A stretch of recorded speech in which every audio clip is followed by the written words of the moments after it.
കേരളത്തിലെ അടിസ്ഥാന ജനതയെ അവഗണിച്ച 10 വർഷക്കാലത്ത് ഇടതുഭരണത്തിൽ നേരിട്ട നിരാശ പ്രതിഷേധ വോട്ടായി മാറും എന്ന് KPMS general secretary K Thankappan വാർത്താസമ്മേളനത്തിൽ പറഞ്ഞു.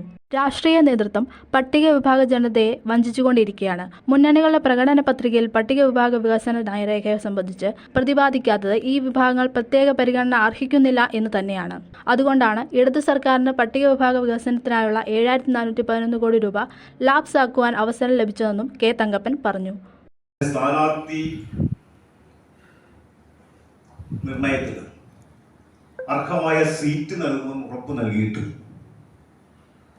വിവിധ രാഷ്ട്രീയ പ്രസ്ഥാനങ്ങൾ ഭൂരിപക്ഷ സമുദായമായ പുലയ സമുദായത്തിൻ്റെ രാഷ്ട്രീയ പ്രവർത്തകരെ അർഹമായി പരിഗണിക്കാത്തതും പ്രതിഷേധാർഹമാണ്.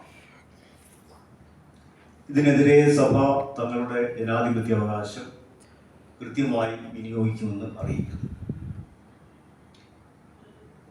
സ്ഥാനാർത്ഥി നിർണയത്തിൽ അർഹമായ സീറ്റ് നൽകുമെന്ന് ഉറപ്പു നൽകിയിട്ടും സമുദായത്തിലെ രാഷ്ട്രീയ പ്രവർത്തകരെ വഞ്ചിച്ചതും സീറ്റ് വിഭജനത്തിൽ വിവിധ രാഷ്ട്രീയ പാർട്ടികൾ ഭൂരിപക്ഷ സമുദായമായ പുലയരെ അവഗണിച്ചതും പ്രതിഷേധാർഹമാണ്. ഇതിനെതിരെ സഭാംഗങ്ങൾ തങ്ങളുടെ ജനാധിപത്യ അവകാശം വിനിയോഗിക്കുമെന്നും KPMS ഭാരവാഹികൾ പറഞ്ഞു.